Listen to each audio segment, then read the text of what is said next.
성경관이 이렇게 중요하다 하는 이야기를 드리려고 그러는 거예요. 아무리 똑똑하다고 자랑하는 사람일지라도 그죠? 이 신앙의 관이 잘못되면 얼마든지 현혹될 수 있고 또 그거에 쇠뇌되어서 천지분간을 못하는 결과의 인생을 얼마든지 살 수 있다. 이제 그런 점에서 저는 성경관처럼 중요한 게 없다, 이렇게 말씀을 드리는 거죠. 그런데 성경관도 이렇게 같이 말씀을 나눠보면 나도 성경을 중심에서 성경을 기준해서 이렇게 이야기를 합니다. 그런데 성경이 아주 작은 분량이 아니라 66권으로 되어 있잖아요. 66권도 어떻게 되어 있냐면 표현이 이상합니다만 전반기, 후반기, 구약, 그 다음에 신약 이렇게 되어 있죠. 그러니까 예수 그리스도가 초점인데 오실 예수 그리스도에 대해서 주로 말하고 있는 것이 구약이라고 말한다면, 신약은 오신 예수 그리스도를 받아들여 다시 오실 예수 그리스도의 그 나라를 기다리는 이제 그런 방식으로 기록되어 있다고 볼 수 있겠죠. 그렇기 때문에 성경관을 형성하더라도 성경의 처음부터, 그죠?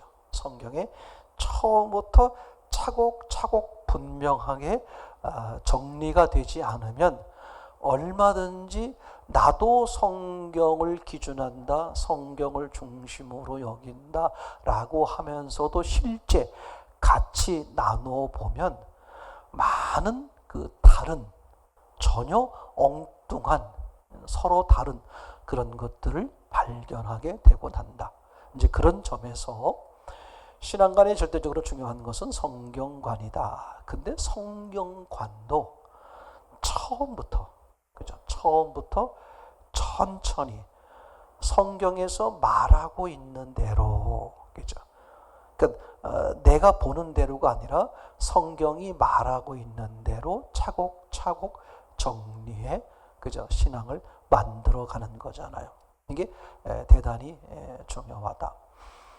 구약 성경을 얘기해 보자면, 이제 구약 성경 모세 오경을 중심으로 한 그렇게 성경이 있고, 또 역사서를 중심으로 한 또 성경이 있고, 시가서를 중심으로 한 이제 그런 성경도 있고, 그다음에 예언서 같은 거, 또 그런 것들을 중심으로 해서 성경이 기록되어 있는데, 이제 분명한 사실은, 그죠? 모세 오경이 중심이 된다. 계속 우리가 말씀을 드리죠.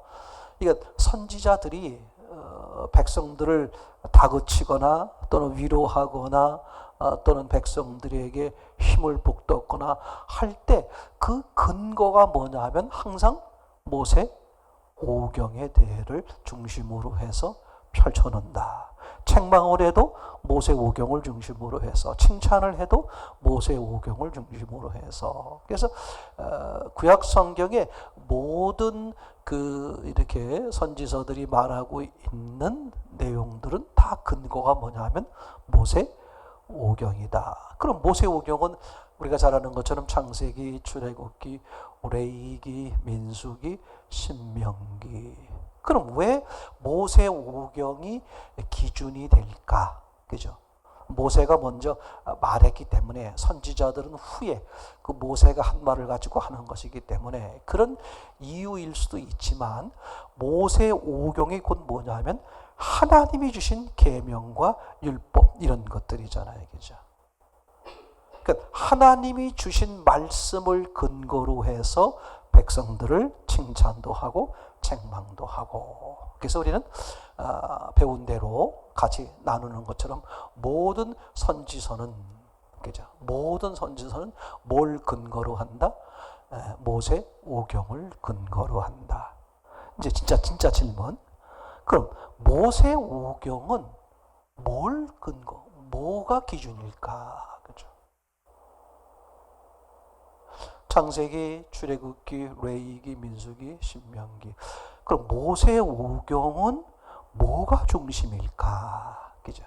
레위기가 중심이 되겠죠. 왜 그러냐 하면 레위기는 하나님을 섬기는 법에 대해서 기록하고 있잖아요. 그죠? 그러니까 하나님이 궁극적으로 원하는 게 뭐냐?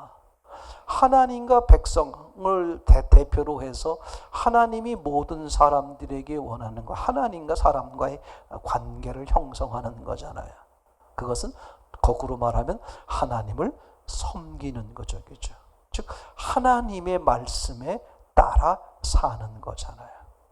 그래서 선지서들은 백성들을 칭찬하고 나무랄 때 그죠? 하나님이 주신 말씀을 근간으로 하고 있는 모세오경을 기준해서 이야기한다. 그럼 모세오경 자체 내에서는 뭐가 중심이 될까? 제가 생각할 땐 레위기가 중심이 된다. 그죠? 레위기의 내용들을 보게 되면 거의 다 하나님에 대한 호칭이 어떻게 기록되어 있어요? 여호와 이렇게 기록되어 있죠.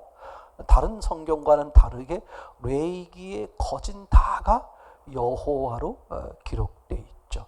그러니까 하나님을 섬기는 법, 하나님을 어떻게 섬겨야 되는지, 하나님이 원하시는 게 무엇인지 아주 명백히 잘 보여주고 있는 게 레위기라는 이제 그런 생각이 듭니다.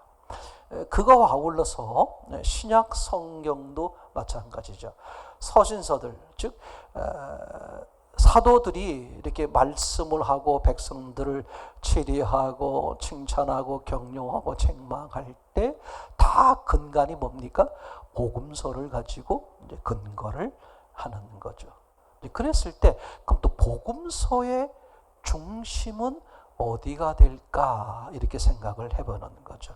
그것은 제 개인 생각에는 누가복음이 기준이 된다. 이렇게 보는 게 좋다는 생각이 듭니다. 이제 그런 제가 보기엔 결정적 근거지만 다른 분들은 다르게 생각할 수 있겠습니다만 변화산 사건이 어디에 기록되어 있는가를 보면 이래서 누가복음이 기준이라고 말할 수 있겠다 하는 생각이 드는 거죠. 첫째는 누가복음이 복음서의 기준이라고 말한다면 구약으로 말하면 모세오경의 기준이 레위기라 그랬어요. 레위기는 뭐냐면 하나님을 섬기는 법에 대해서 기록되어 있죠. 누가복음이 그렇죠. 누가복음이 내가 그죠? 한 인간, 한 개인이 자원해서 하나님을 섬기는 이제 그런 형태로 누가복음이 기록되어 있죠. 그래서 대표적으로 그 예수님의 족보 기록에 있어서도 두 군데 기록되어 있는데 마태복음에서는 위에서부터 아브라함으로부터 밑으로 내려오는 족보 기록이었죠. 근데 누가복음은 밑으로부터 위로 올라가는 족보의 기록이 되어 있었어요. 밑에서부터 위로 올라가는데 어디까지 도달하느냐? 하나님까지 도달을 하죠. 근데 마태복음에선 그죠? 밑으로 내려오는 그 족보는 그죠? 시작이 어디? 아브라함이에요. 아브라함. 그죠? 물론 이제 마태복음은 1차적 대상이 유대인이 있기 때문에 이제 그런 여러 가지 이유가 있겠습니다만 어쨌거나 성경 전체적으로 보면 이렇게 표현하는 거죠.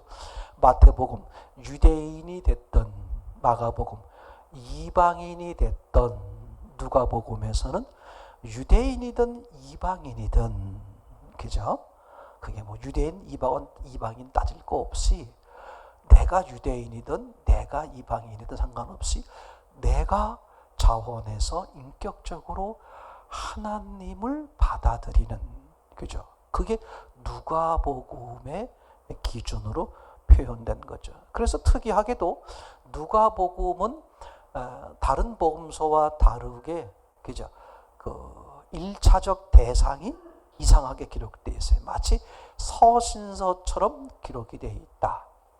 그래서 누가복음의 대상, 그 누가복음의 대상이 누구냐면 데오빌로 각하 이렇게 되어 있죠. 어느 한 개인으로 되어 있는 거죠. 그죠? 여러 가지를 종합해서 근거해 볼 때 앞에 이미 누가복음이 오기 전에 그 앞에 마태, 마가가 있었으니까 그걸 전체 그림으로 보면 마태복음 유대인이 됐던 마가복음 이방인이 됐던 신앙은 나 자신이 네가 이방인이든 유대인이든 내가 자원해서 하나님을 섬기는, 하나님을 받아들이는, 그죠? 그런 인격적 신앙을 누가복음에서 이야기를 해주게 되는 거죠. 그리고 누가복음의 저자가 두 번째 쓴 게 뭐냐 하면 사도행전이죠. 그래서 내가 인격적으로 찾아오신 주님을 받아들이니까 그게 누가복음이죠. 그랬더니 사도행전에서 누가 역사하더라? 주님 성령이 그 사람을 주도하는 삶을 사더라. 그래서 사도행전 겉으로 보는 제목으로는 사도들이 행한 일들이 기록된 것처럼 보이지만 내면으로 보면 성령 행전이다. 대표적인 인물이 베드로와 그 다음에 바울이잖아요. 베드로가 그렇게 많은 역사를 할 수 있었던 것은 누가? 성령이 계셨기 때문에. 그러니까 많은 사람들은, 모든 사람들은 와 베드로가, 와 바울이 이렇게 얘기할 때 베드로와 바울은 본인들이 뭐라고 말해요? 내가 아니고 성령께서. 이게 신앙이잖아요. 그죠? 아까 변화산 사건을 말씀드렸습니다만 마태복음이 변화산 사건이 왜 중요하냐? 그 변화산 사건을 보시게 되면 변화산 사건의 전과 변화산 사건의 후의 성경 기록이 아주 싹 달라지는 모습으로 기록되어 있다. 이제 그런 점에서 그걸 일명 뭐라고 표현할 수 있냐면 변화산 사건, 변화산 꼭대기죠. 변화산까지 올라가는 신앙, 그 다음에 변화산을 넘어 내려오는 신앙, 이렇게 또 표현을 해볼 수 있게 되겠죠. 특이한 것은 변화산 사건이 나오기 전에, 마태가 됐든 마가가 됐든 누가가 됐든 변화산 사건이 등장하는 그 등장 전에 그 복음서에 기록되어 있는 많은 이적, 기적 사건들이 주로 어디에 기록되어 있다? 변화산 사건 이전에 기록이 되어 있다. 그리고 변화산을 넘어가면 그 복음서에 등장하는 내용들이 주로 뭐냐 하면 어린아이, 작은 것, 작은 씨앗, 이제 이런 쪽에 대한 이야기를 이렇게 주로 하고 있는 특징을 발견할 수 있어요. 그래서 변화산까지 올라가는 신앙을 이제 우리는 뭐라고 표현해 볼 수 있겠다? 하나님은 전능하시다. 그리고 변화산을 넘어가서는 작은 것, 그러니까 무시될 만한 것, 겨자씨만한 거라든지 또는 어린아이 같지 아니하면 이런 거 있잖아요. 그래서 그것은 변화산을 올라가기까지는 하나님은 전능하시다. 전능하신 하나님을 강조하고 있는 거라면 변화산을 넘어서서는 주로 하는 얘기가 하나님은 전능하신데 사실은 영이다. 이게 이제 신앙생활 할 때 아주 중요하게 돼요. 혹시라도 잘못된 신앙을 가진 사람들의 공통점이 뭐냐면 하나님은 전능하시다. 뭐든지 다 할 수 있다. 그죠? 이제 그런 하나님의 전능성, 그쪽만 강조하고 그것만 추구하는 신앙을 가지신 분들이 많아요. 근데 그게 아주 위험한 요소에 빠지게 되는 거죠. 변화산을 넘어서게 되면 하나님은 전능하시지만 영이시다. 그러니까 전능, 그러면 우리가 생각해 볼 때 뭘로 표현될 수 있어요? 눈에 보이는 큰 거 이런 거잖아요. 기적, 이적, 뭐 환상, 꿈 막 이런 거. 근데 영 그러면 뭐예요? 보이지 않는. 그래서 진짜 신앙의 귀결점에 도착하는 게 뭐냐 하면 내가 믿는 하나님이 전능하시지만 뭐다? 영이시다. 그죠? 이 하나님이 받아들여질 때 온전한 신앙이 될 수 있는 거죠. 그것을 성경의 기록으로 표현하면 육신으로 계시는 예수님이 믿음의 대상이 아니라 나를 위해서 죽으시고 부활하셔서 영으로 계시는 예수님이 믿음의 대상이다. 그래서 요한복음 20장 17절 말씀에 그죠? 예수께서 나를 붙들지 마라. 내가 아직 아버지께로 올라가지 아니하였노라. 여인이 예수님을 잊어버린 줄 알고 놀래가지고 막 그러는데 어떻게 됐어요? 그 예수님의 시체가 예수님이 안 보이는 거야. 그래서 뭐 울고불고 난리가 났는데 누가 보였어요? 무덤을 지키는 사람이 보였죠. 내 주가 없어졌습니다. 그죠? 그랬더니 그분이 사실은 알고 보니까 누구예요? 예수님이야. 부활하신 예수님이죠. 그죠? 그러니까 이제 이 여인이 어떻게 합니까? 절대 이제는 예수님을 놓치지 않겠다 하고 이제 닭다리 붙잡듯이 예수님을 붙들고 늘어지는 거죠. 그때 예수님 하신 말씀, 나를 붙들지 마라. 그죠? 아주 중요하죠. 그죠? 왜 붙들지 말라 그랬을까? 내가 하늘에 올라가야 되니까. 무슨 뜻이냐 하면 너의 믿음의 대상은 내가 아니다. 그런 얘기가 되는 거예요. 눈에 보이는 육의 예수님이 아니라 어떤 예수님? 영의 예수님이시다. 이게 아주 중요하게 우리에게 이제 얘기하는 거죠. 제가 이런 말씀을 왜 드리느냐?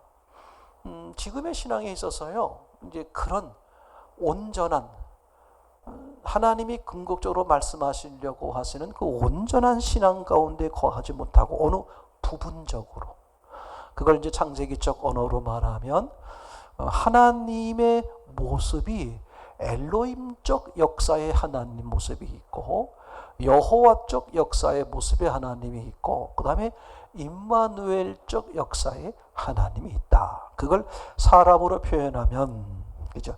결혼한 부부, 결혼한 사람, 배우자죠.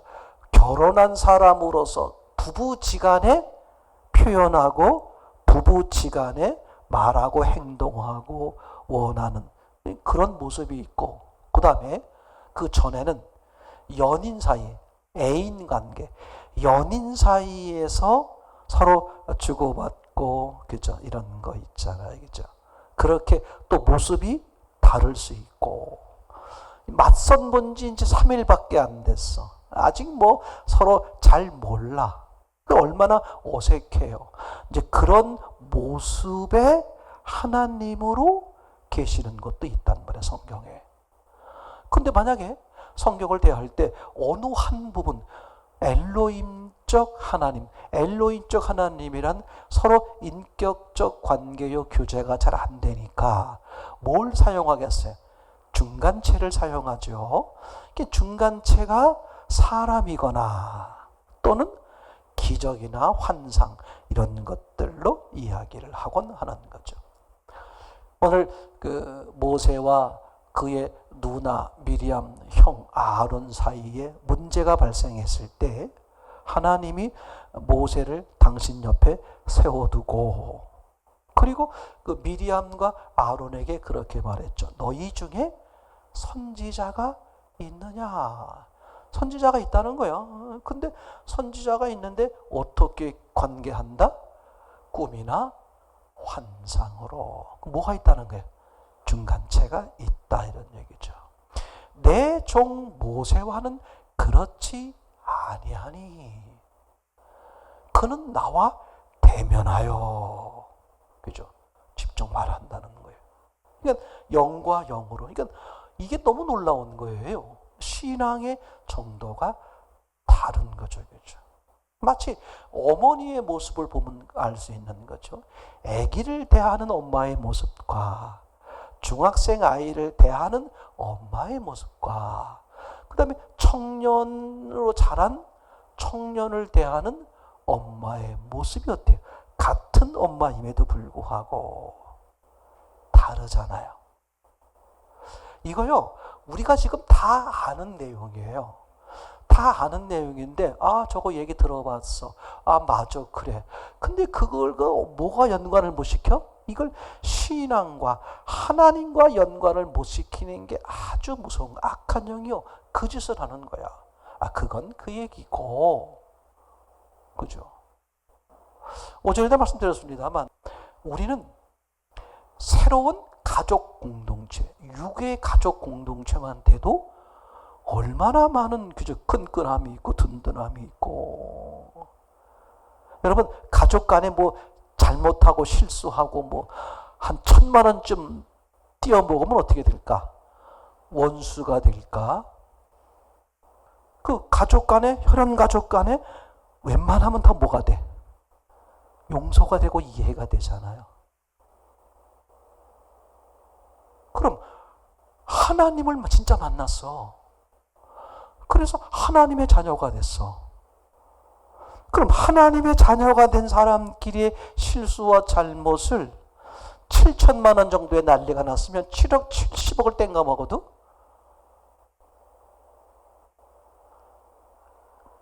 제가 이제 중요하게 앞으로 말씀을 드리려고 그러는 게 이 얘기 하려고 그러는 거예요. 신앙은 반드시 혼자 하는 게 아닙니다. 성경은 그렇게 써 있질 않아요.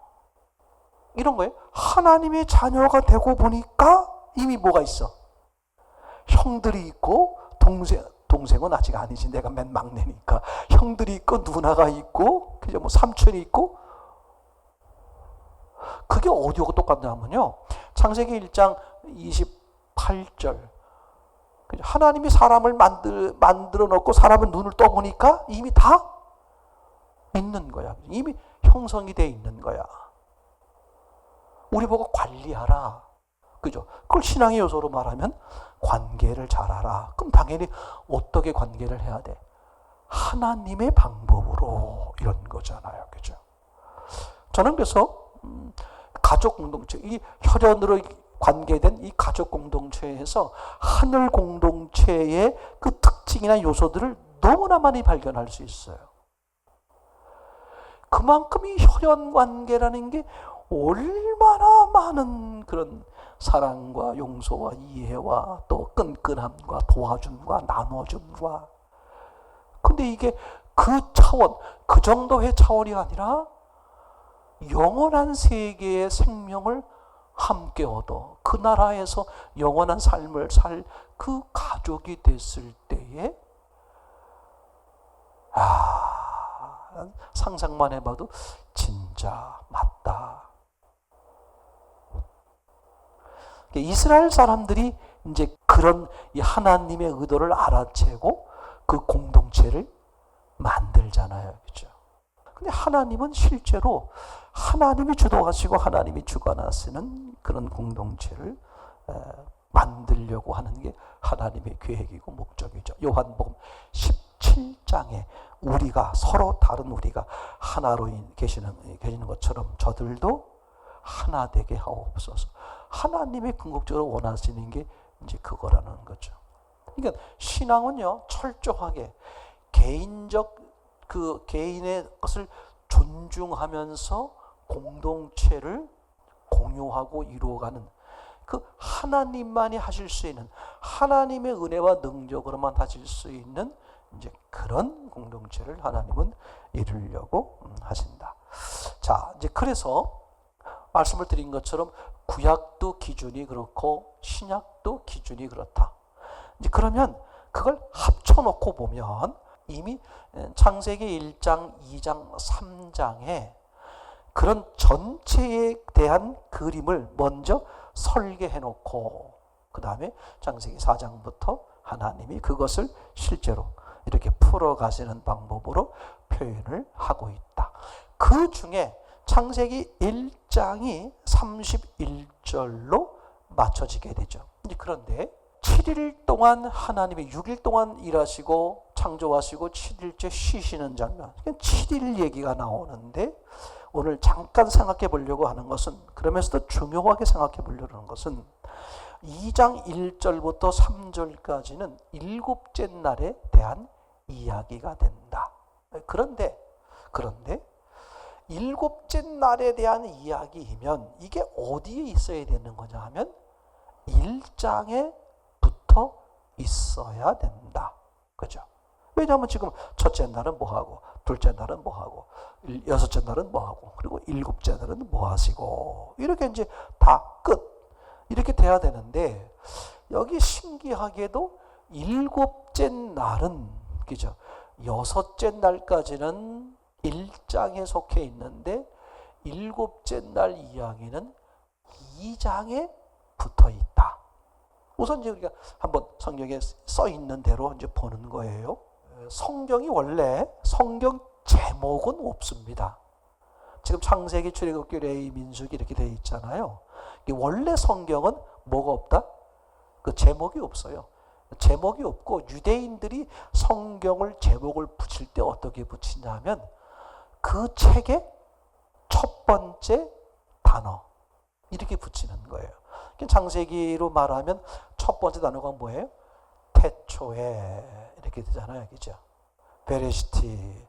그러니까 그분들이 얘기할 때는 뭐가 되는 거예요? 제목이 베레시티. 우리 이제 후대 사람들에 의해서 창세기 또 출애굽기 이렇게 다 이제 얘기가 달라지지만 그분들이 원래 가지고 있었던 제목은 첫 단어를 사용했다. 그러니까 엄밀하게 말하면 제목이 없었던 것이다. 얘기 되겠죠. 두 번째, 1장, 2장, 3장이라는 그 장이 없었어요. 원래는 없습니다. 더 나아가서 1절, 2절, 3절이란 절도 없는 거예요. 없어요. 그냥 쭉 붙어 있어요. 창세기 그러면 창세기 쭉 붙어 있어요. 근데 너무 놀라운 거 있죠. 그 당시에 이걸 이제 기록을 했던 뭘 했던 하시는 분들 쪽에서는 쭉 붙어 있어도 어디서 숨 쉬고 어디서 시작하는 건지 다 안다 모른다. 다 안다. 굳이 이걸 나눠 놓고 뭐 이렇게 해야 될 필요가 하나도 없어요. 그분들은 다 아는 거예요. 이게 지금 어디서 어디까지 읽고 어디서 어디까지 이렇게 이제. 그분들은 그걸 다 아는 거예요. 유대인들이 처음에 성경을 받아서 이렇게 할 때는 다 아는 거였어요. 근데 이제 시대가 흐르면서 어떻게 돼요? 이거를 구분을 잘 못하는 이제 그렇게 됐죠. 게다가 이제 한참 시간이 지나면서 어떤 분에 의해서 무슨 작업이 시작되냐 하면 장과 절을 붙이는 장면이 이제 시작이 된 거죠. 그렇죠? 그런데 신기한 게 뭐냐 하면 아니 일곱째 날을 왜 2장에 갖다 놨을까?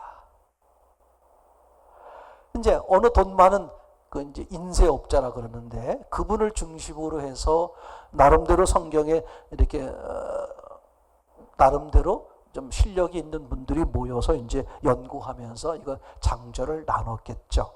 근데 그분들이 일곱째 날을 왜 어디다 붙이는 게 자연스러워? 1장에 붙이는 게 자연스러운데 2장에 붙여놨다. 1장과 따로 떼어놨다. 이 물론 결과론적인 이야기입니다만 처음부터 그렇게 된 것은 아닌데 처음부터는 장절이 없었으니까 뭐 띄고 붙이고 할 것도 없는 거죠. 근데 왜 후대에 가서 이 사람들에 의해서 이 일곱째 날이 첫째 날 붙었어야 될 것 같은데 왜 둘째 날에 붙여놨을까? 이제 그런 점에서 저는 어떻게 생각하는 거냐 하면 이런 거죠. 창조할 때도 하나님이 다 관여하시고 간섭하셔서 하셨지만 인류 역사가 흘러내려오는 것조차도 하나님이 뭐 하신다? 간섭을 하고 계신다. 이제 그렇게 보는 거예요. 그래서 구약 성경이 확정되고 신약 성경이 확정되는 게 한참 후대 이야기입니다. 후대에 구약 성경이 39권으로 신약 성경이 이제 27권으로 이렇게 확정이 되는 게 한참 후대 이야기임에도 불구하고 왜 이것을 성경이다, 하나님의 말씀이다 라고 우리가 찰떡같이 믿고 있는 이유가 뭐냐? 하나님이 뭐 하셨다? 간섭을 하셨다. 이렇게 이제 보는 거거든요. 디모데서에도 그렇게 기록되어 있습니다만 이 성경은 하나님 성령의 감동으로 된 것으로 이렇게 말하고 있죠. 그래서 여러 가지에 대한 유익성을 말하고 있습니다. 한번 생각해 보세요. 그 당시에 말하던 성경은 뭘까? 구약 성경이에요. 신약 성경은 아직 문서화가 제대로 돼 있지 않았을 때죠. 근데 우리는 그 말씀을 가지고 구약 성경으로만 칩니까? 신약 성경까지 칩니까? 예, 신약 성경까지 그걸 치는 거죠. 그러니까 하나님은 그죠? 그 당시 시적으로 보면 구약 성경만 이야기하는 것 같은데 앞으로 만들어지게 될 신약 성경을 다 포함해서 말씀하고 계신다. 이제 그런 하나님의 점진적 그런 역사의 방법을 생각해 보게 되는 거겠죠. 그래서 다시 창세기 2장 1절부터 일곱째 날인데 우리는 그래서 결과론적으로서 하나님이 간섭하셨다. 그러면 하나님이 어떤 의도로 간섭했을까? 라고 생각해 볼 때 몇 가지를 우리가 찾아볼 수 있게 된다. 첫째는 뭐냐? 일곱째 날은 이제 주안점이 뭡니까? 안식일에 대한 이야기죠. 즉 일곱째 날에 대한 이야기는 앞에서 말하고 있는 여섯째 날까지의 이야기와는 전혀 다른 이야기를 하고 있다. 그렇게 우리가 이제 유추해 보는 거죠. 유추하면서 들여다보니까 진짜 그런 거예요. 여섯째 날까지를 말하면 주로 뭡니까? 육의 기준으로 이런 창조 저런 창조에 대한 이야기가 되겠죠. 근데 일곱째 날에는 육의 창조에 대한 이야기가 없어요. 전혀겠죠. 제 말이 이해되겠죠. 첫 번째는 그런 걸 근거해 볼 수 있고, 두 번째는 그죠? 여섯째 날까 왜 이걸 따로 떼어놨을까? 일곱째 날을 여섯째 날에 1장에 붙이는 게 자연스러울 것 같은데 왜 2장으로 뚝 띄어놨을까?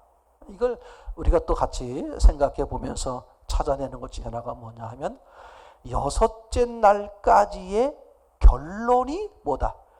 일곱째 날이다 라는 것을 말하기 위해서 이렇게 간섭한 게 아닐까라는 생각을 해보는 거죠. 실제로 그래요. 하나님이 첫째 날, 둘째 날, 셋째 날, 넷째 날 쭉 창조하시면서 궁극적으로 목적하는 게 뭐예요? 일곱째 날 안식이죠. 그죠? 하나님의 형상이 뭡니까? 그죠? 하나님과 함께 있는 거잖아요. 하나님이 함께 있는 것으로 만들어놨는데 사람들이 하나님을 떠나 하나님과 단절된 삶을 사는 거였잖아요.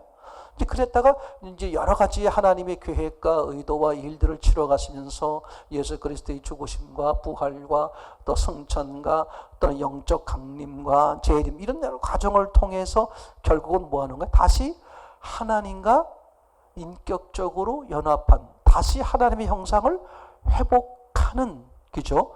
그것을 하시려고 하는 계획이 되어 있는 거잖아요. 그럼 하나님 형상을 회복함으로써 하나님이 뭘 하려고 그러는 거냐? 그게 안식이다. 일곱째 날 안식이다. 이렇게 얘기가 되겠죠. 근데 성경이 말하려고 하는 안식은 어떤 것입니까? 안식이 뭐예요? 쉬는 거죠. 평안한 거예요. 그럼 육이 편안한 거야? 영이 평안한 거야? 영을 얘기하려고 그러는 거죠. 그죠? 그러니까 하나님이 궁극적으로 말하려고 그러는 것은 영이죠. 그럼 영이 쉰다, 영이 평안하다. 그거는요, 사람의 영이 어떤 때 가장 평안하고 행복하고 즐겁고 기쁠까? 하나님의 영을 만났을 때죠. 그죠? 그러니까 하나님의 영과 사람의 영이 하나가 됐을 때잖아요. 확실하죠? 이제 그렇게, 즉, 그게 영의 자유함이요, 평안함이요, 그죠? 은혜를 누리는 거잖아요. 그게 뭐다? 그게 안식이다. 얘기가 되겠죠. 그러니까 하나님은 일주일에 한 번씩 안식을 하기를 원하는 게 아니죠. 하나님의 궁극적인 목적은 뭐야? 사람과 함께 영원히 안식에 거하는 거, 천국이잖아요. 그죠? 맞습니까? 그래서 예수님이 부활하는 마태복음 28장 1절, 그죠? 예수님이 부활하는 날 어떤 일이 벌어져요? 안식일이 끝나지 않고 이어진다. 그죠? 개역 한글 28장 1절에 의하면 안식일이 다하여 가고 아직 끝나지 않았어요. 안식 후 첫날이 되려는 아직 되지 않았어요. 그러니까 안식일이 끝나고 새 안식 후 첫날이 되는 시점을 시간적으로 말하면 저녁 6시쯤 돼야 되겠죠. 해가 짐으로써 하루의 시작이니까. 그러니까 안식일이 끝나가고 있어. 해가 질 무렵. 근데 아직 안식 후 첫날이 아직 안 됐어. 첫날이 되려는 시점인데 성경은 미명, 새벽에 이렇게 말하고 있죠. 이건 뭐가 없어져 버렸어요? 밤이 없어져 버렸죠. 그죠? 그러니까 예수님의 부활로 뭐가 없어져 버렸다? 밤, 어두움, 죄, 죽음, 악한 영은 끝나버리는 거죠. 그죠? 그래서 예수님의 부활이 곧 뭐다? 안식일이 이어지는 거잖아요. 부활한 예수 그리스도를 만나면 그 사람은 어떻게 되는 거예요? 요일과 상관없이 매 순간 뭐다? 안식이다. 그죠? 그러니까 매일매일이 안식일이죠. 그럼 오늘날 주일은 뭐냐? 그죠? 안식일이 변하여 주일날 된 것이 아니라 주일은 예수님의 부활을, 그죠? 부활하심을 기념하고, 그죠? 그 부활을 기뻐하고 즐거워하고, 그래 모여서 예배 드리는 것이지.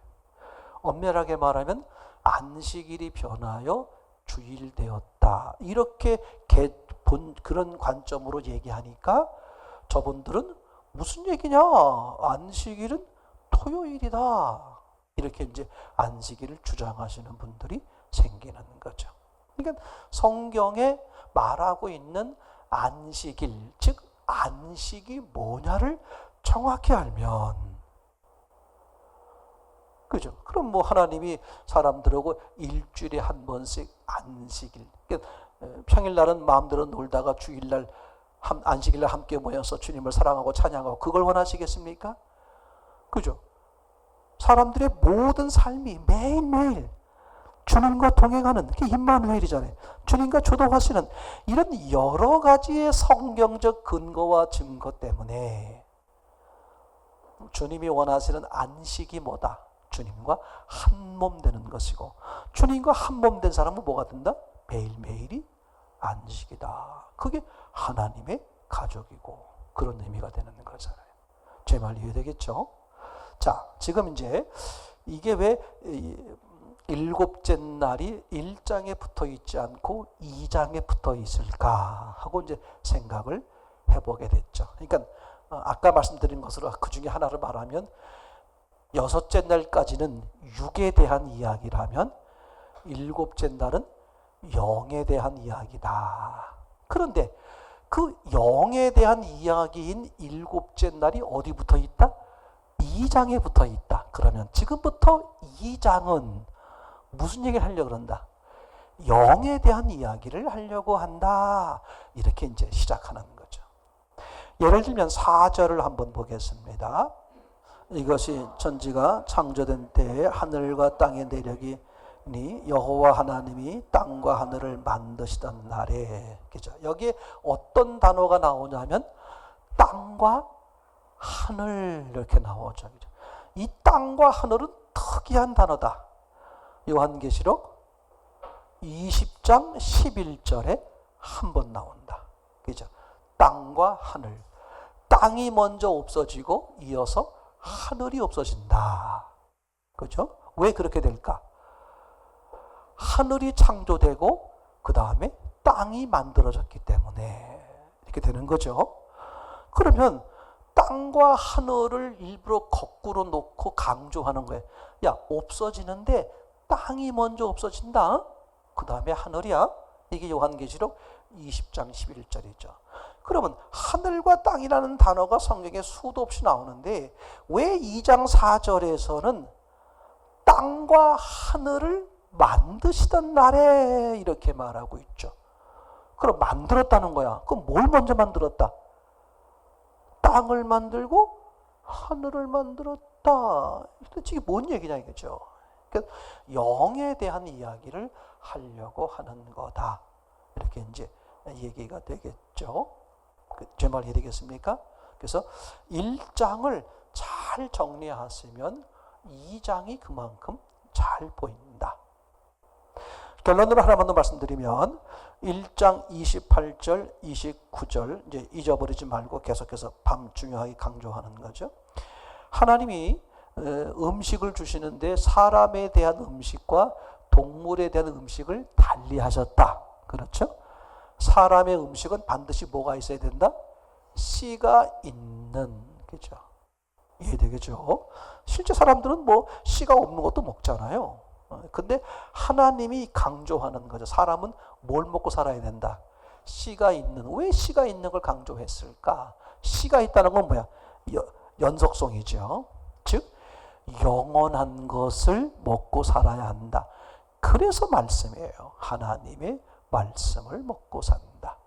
사람의 생명의 기준은 영생이지 육체가 있는 잠깐 동안의 생명이 아니다. 이런 것들을 아주 분명하게 말해주고